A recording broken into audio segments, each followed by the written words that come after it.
Lateasha's sweet tea, Lunsford spills about married to medicine drama. Lateasha's sweet tea, Lunsford came in hot this season with her fair share of drama involving Dr. Heavenly Kimes. In the past, Lunsford claimed Kimes' husband, Dr. Damon, cheated on her. Kimes went after Lunsford by calling her a gold digger for being together with Dr. Gregory, who is 24 years her senior. These types of personal jabs have created open wounds. The two have coexisted for the sake of the girl group, but even during times of peace, a powder keg always seems ready to explode. Beyond this, Lunsford has been open about her journey to have children with Dr. G and weathering through the awkward uneasiness that comes from interactions with his ex-Quad Webb. Here, Lunsford spills on the season so far and what's to come. You went through a lot during your first season on the show. It was really you being thrown into the fire. What was the mindset going into this one given the first experience you had? Lateasha Lunsford: I think going in I was a little hesitant. I've learned how the cameras work and things like that, but I also thought the OGs have a pack. I think I was hesitant at first to come back, but then I started getting messages from fans reaching out to me. They gave me words of encouragement. They would say things like, "You remind me of my cousin." Things like that kept me going. Like I've got to do it for the girls. You are very open about your wanting to have children and the difficulties you've faced to make it happen. How is it having that story out there? What can we expect in terms of that this season? Unfortunately, I didn't get to cover this as much as I wanted to, but I did get to talk about my intrauterine insemination journey. I'm still on that journey and sharing also on my YouTube channel. On the show, I talk a little bit about it where Gregory gave me a 2-year timeline, but ain't nobody worried about what that man is talking about. That man isn't going to get a vasectomy. He is going to do what I want to do, and I'm going to do what I want. What was it like having his ex-Quad more part of the group this season? I'm still trying to kind of get to know her because I feel like I don't really know her still. Even though we filmed our season, I still don't know that much about her. There were times it was a little awkward. Sometimes people like to bring up the past. They may have a hard time moving on. I still have a lot to get through. I think that is something for the both of us to navigate. I wish her all the best. I just want her to continue on with her boyfriend and prosper.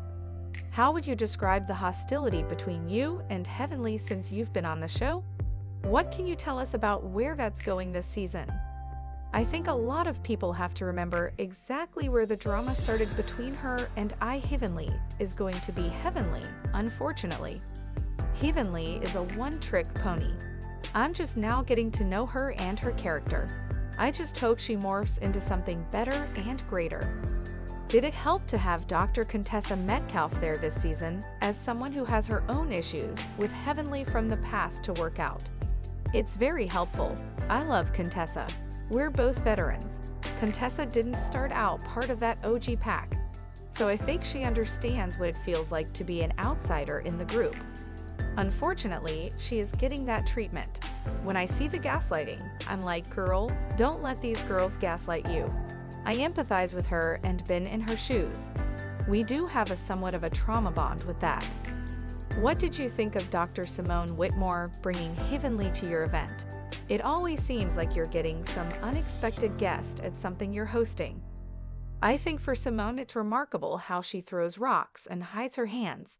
I'm starting to see Simone for who she is. I love Simone, but I see who her alliances are with. I see who she has a pack with. I'm calling the girls out one by one. It seemed Phadra Parks had some success at that event. I love to see the fruits of my labor. Whether or not Phadra wants to get married again, I'm just happy to see her having fun and dating. The name of my group is called the Sweet and Savory Collective. Phadra is sweet. She is a little older, but she is like a young Diane Carroll. She gives off classy. I love to see her have a good time. I don't know if she will get married again, but in this group, I just want people to be able to have fun, keep things light, and hopefully they find love. Toya Bush-Harris seemed to think Phadra was holding back and wasn't showing her authentic self on the show. Do you agree? Yeah, somewhat. At the same time, you can't blame Phadra for wanting to hold back. Being in this group, they are very judgmental. They attack marriages. You have to understand why she would hold back.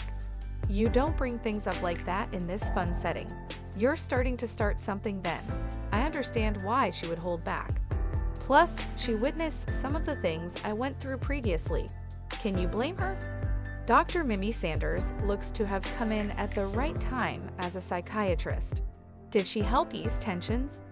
I think she tried to be the mediator, like the new Dr. Jackie Walters. A lot of people say Jackie was that. I'm not sure she is that now. Mimi gave it her best shot. I think she is still trying to analyze the group. She is like, how do you deal with this? I say, you tell me. You're the professional. You're in Key West on the show now with the group. There's this team competition. How fun was that? The competition was a lot of fun. I got to face my fears. You guys saw earlier in the season I attempted to learn how to swim. I learned from Phadra, but I was still nervous because it was a larger body of water.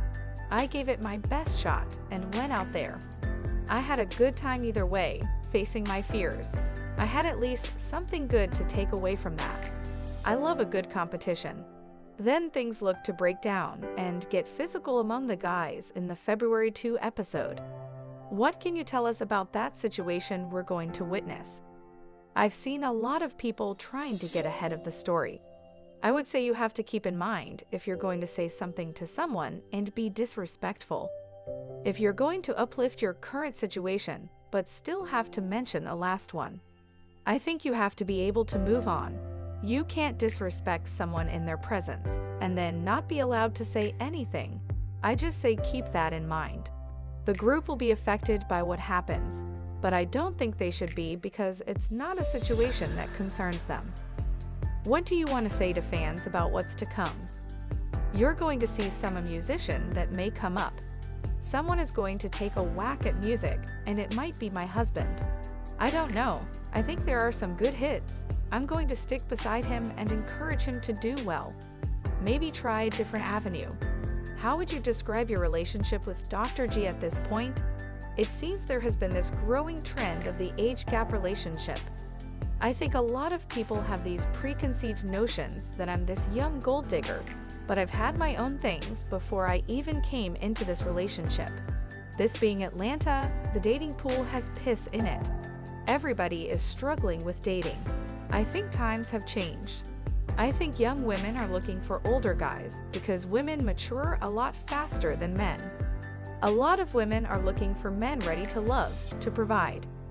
Even though we as women are independent, we still want to be taken care of and cherished. That's why I have my group. People better get onto it. Even if you're a man that wants to date older, my group is for that as well. I encourage everyone to join my group. I have a lot of people in my DMs now asking when the next event is and want to do some speed dating. I'm looking at venues so I can actually host another one. I think it will be a great thing, especially the people of Atlanta.